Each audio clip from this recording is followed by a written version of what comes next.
Chi cục Thú y tỉnh Đồng Tháp phối hợp khoa nông nghiệp và ứng dụng sinh học trường Đại học Cần Thơ vừa tổ chức tuyên truyền phòng chống bệnh dại cho người dân thành phố Cao Lãnh. Buổi tuyên truyền cung cấp kiến thức về dấu hiệu khi bị bệnh dại, biện pháp phòng chống bệnh và cách xử trí khi bị chó hoặc mèo cắn để bảo vệ bản thân cũng như người thân của mình khỏi căn bệnh này. Đồng thời biết được lợi ích của việc tiêm phòng dại cho người và động vật. Đây là loại bệnh nhiễm virus cấp tính ở hệ thần kinh trung ương, lây từ động vật sang người từ dịch tiết, thường là nước bọt bị nhiễm virus dại. Nguy cơ tử vong do bệnh dại rất cao, nhưng có thể phòng được nếu tiêm phòng đầy đủ.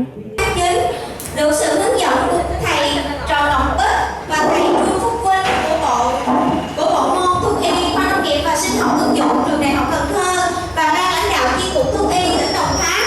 Hôm nay nhóm chúng tôi được phép tổ chức buổi hội thảo tuyên truyền phòng chống bệnh dại tại hội trường chi cục thuốc y tỉnh Đồng Tháp để giúp người dân hiểu rõ được tác hại ghê gớm của căn bệnh này, đồng thời giúp mọi người có thể bảo vệ được bản thân cũng như những người thân của mình khỏi căn bệnh nguy hiểm này. Đó là lý do của buổi hội thảo hôm nay. Lần đầu tiên xin cho phép tôi gửi lời chào và lời chúc sức khỏe đến toàn thể quý vị đại biểu và quý khách mời đã đến dự buổi hội thảo hôm nay. Tôi xin tự giới thiệu, tôi tên là Nguyễn Thị Cẩm Giang. Hôm nay tôi xin đại diện nhóm sinh viên của Đại học Cần Thơ để báo cáo chuyên đề về phòng chống bệnh dại.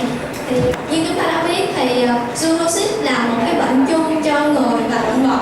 Thì người và động vật sống chung với nhau trong một môi trường, bệnh tật lây sang nhau nên xảy ra từng giờ, và con người dù muốn dù không vẫn phải sống chung một môi trường, tiếp xúc với các chất độc hại của chúng. Và trong đó thì các bệnh lây sang người có nguồn gốc từ động vật rất là nguy hiểm. Trong đó có một số bệnh điển hình như Ebola, cúm, H5N1, dại, và trong đó bệnh dại là một bệnh có cái tỷ lệ chết cao nhất được thống kê theo Tổ chức Y tế hàng năm. Trên thế giới thì có khoảng 55.000 đến 70.000 người chết do bệnh dại. Ở Việt Nam hàng năm theo thống kê gần đây, 4 năm gần đây thì một năm là khoảng 100 người chết do bệnh dại. Và với một số đáng lo ngại đó, nhóm chúng tôi đã thực hiện cái chuyên đề phòng chống bệnh dại để hưởng ứng ngày phòng chống bệnh dại của thế giới, nhằm mục đích là đưa những cái kiến thức về bệnh dại đến với người dân để họ tạo được bảo vệ cho bản thân mình cũng như là bảo vệ cho những người thân trong gia đình mình tránh khỏi được cái dịch bệnh, cái căn bệnh với cái chết thật là đau đớn này. Đó là lý do để chúng tôi thực hiện chuyên đề này. Về triệu chứng và tác hại thì khi mà virus nhân lên trong cơ thể con người sẽ gây ra những cái triệu chứng rất là đau đớn, và trước khi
trên thế giới thì hàng năm theo thống kê của Tổ chức Y tế Thế giới có 55.000 người tử vong do bệnh dại trên toàn thế giới, và bệnh dại phân bố khắp thế giới, đặc biệt là châu Âu, châu Á và châu Phi.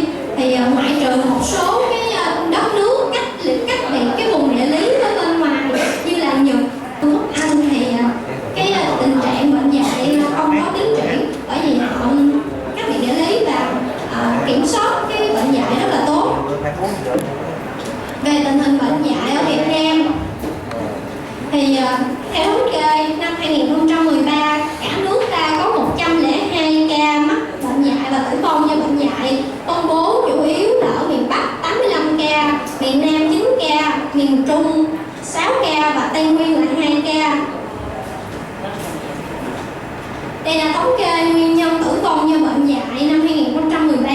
Thì trong 102 ca tử vong này có 58% là do chủ quan không đi tiêm phòng khi mà bị chó cắn, nghĩ là chó nhà nuôi thì sẽ không có bệnh. Họ chủ quan như vậy cho nên đã dẫn đến một cái chết rất là thương tâm. Tiếp theo là 16% là không rõ nguyên nhân, là không rõ khi bị cắn khi nào, hoặc là bị con gì cắn mà phát lên cái bệnh dại nguy hiểm như vậy. Tiếp theo 16,5% tiếp theo là do không hiểu biết, là không nắm được thông tin bệnh dại như thế nào, không có biết được tác hại ghê gớm của bệnh dại để đi tiêm phòng. 2% là không có tiền để đi tiêm phòng, và đáng thương tâm là 7% vẫn dùng thuốc nam để trị bệnh dại. Thì thuốc nam trị bệnh dại ở đây được lưu hành trong dân gian rất là nhiều, do là có theo nhóm tìm hiểu là có hai hướng. Thứ nhất là do người ta không bị chó cắn, nhưng mà chó đó nó không mang virus dại, khi mà sử dụng thuốc nam thì không có biểu hiện triệu chứng của bệnh dại thì họ vẫn lưu truyền bài thuốc đó. Còn một số nữa dùng thuốc nam vẫn chết do bệnh dại, bởi vì con chó cắn đó mang virus dại, cho nên kết luận lại là các phương thuốc nam từ chữa trị cho đến lấy nọc không điều trị được bệnh dại. Và ở đây nhóm chúng tôi muốn thông tin đến mọi người là khi mà bị chó cắn thì không nên sử dụng thuốc nam để trị hoặc lấy nọc, rất là nguy hiểm, có thể dẫn đến cái chết, rất là lương tâm. Về cách phòng chống thì cách phòng chống đầu tiên mà nhóm chúng tôi muốn gửi đến tất cả mọi người đó là hãy đem chó đi tiêm phòng vaccine bệnh dại. Vì khi mà tạo miễn dịch cho chó thì cũng hạn chế được cái nguy cơ bệnh dại luôn. Phòng chống tiếp theo đó là khi mà ra ngoài thì dẫn chó ra ngoài phải có dây đeo cổ và cọ mõm, và khuyên mọi người là nên nuôi theo hình thức nuôi nhốt. Hình thức nuôi nhốt ở đây thì muốn gửi đến mọi người là khi mà nuôi chó, ví dụ như nhà ở thành phố thì ta nên là giữ chó trong hàng rào nhà mình thôi, đừng có để chó đi ra ngoài đường, đi trong ngoài đường, thì đó là cái nguy cơ lây truyền bệnh dại. Và tổ chức các buổi tuyên truyền phòng chống bệnh dại, thì ở đây nhóm chúng tôi đã thực hiện một buổi tuyên truyền phòng chống bệnh dại ở tại trường học Cần Thơ. Về cách xử lý khi mà bị chó cắn thì khi mà bị chó cắn ta cần phải rửa sạch vết thương với xà phòng với bọt nước, và sau đó thì đến trung tâm y tế dự phòng càng sớm càng tốt, để đến đó được các bác sĩ ở đó tư vấn là có nên tiêm phòng hay không, điều trị dự phòng hay là điều trị trực tiếp.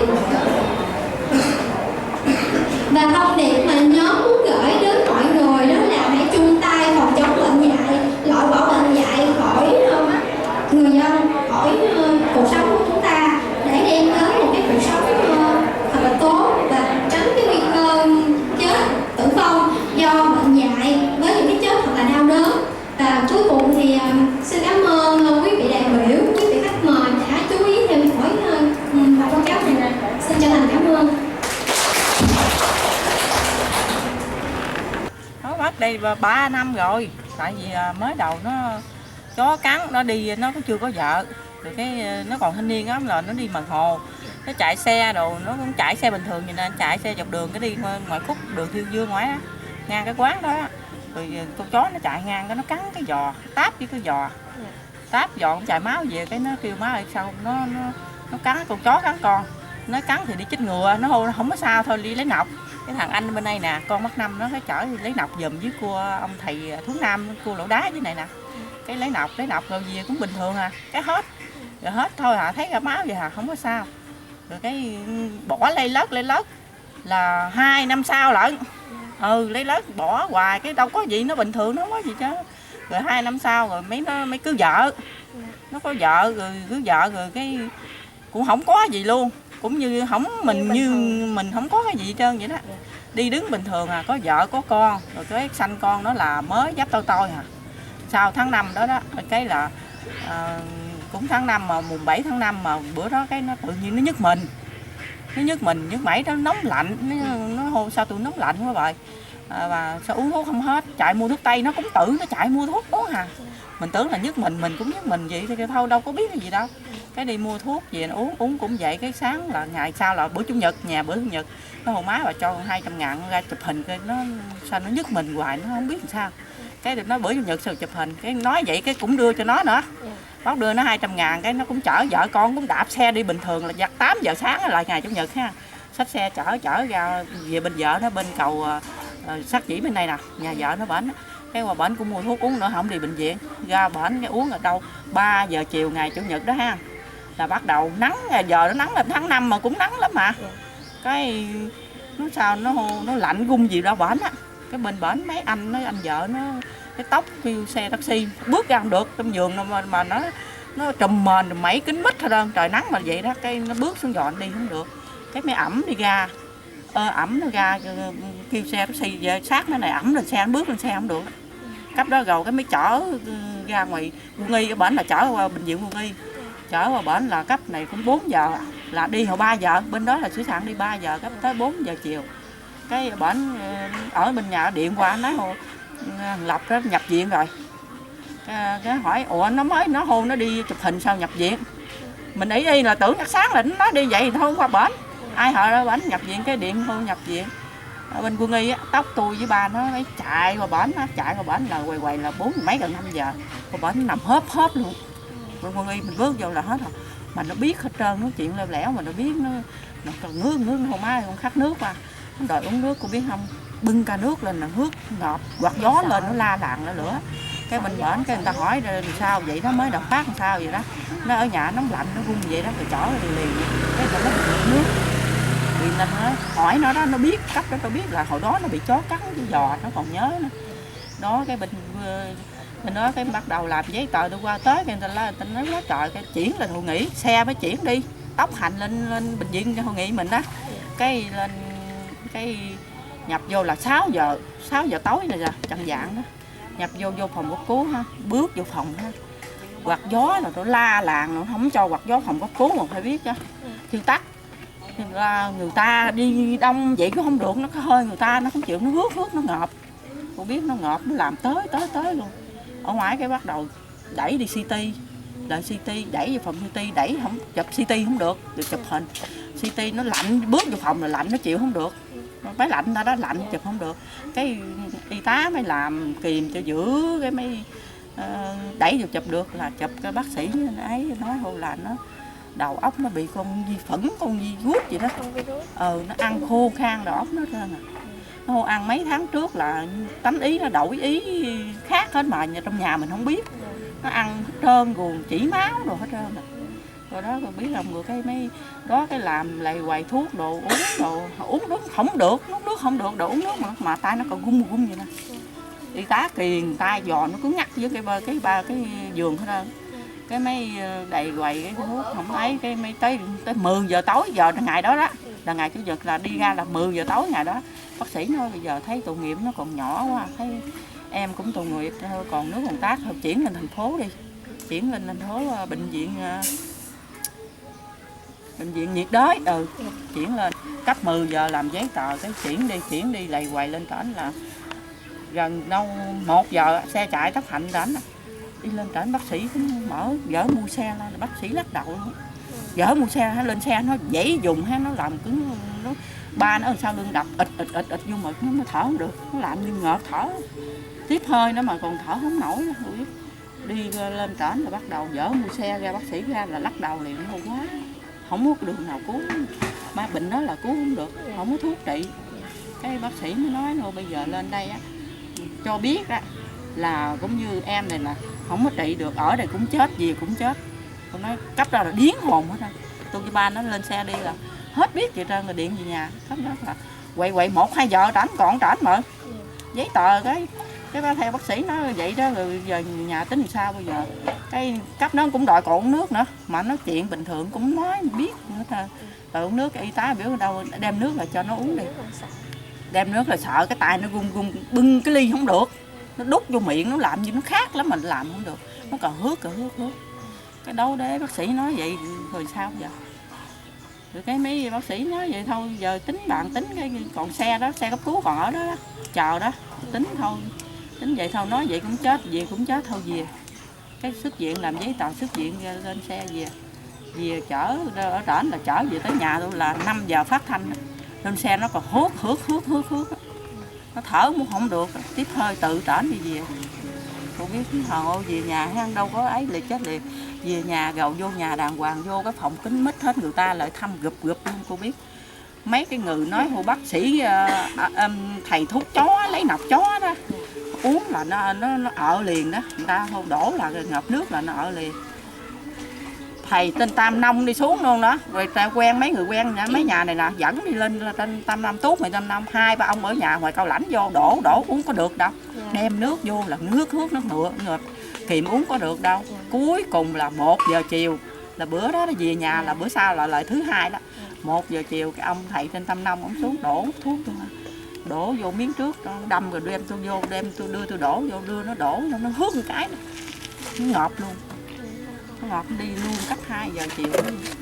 Cái người ta mới la, người ta nói trời mày móc nó coi, nó ngọt mà nó nghẹt nước rồi. Thọt tay vô móc nó còn cắn cái ngón tay tôi. Móc cái động chỗ thở được đó.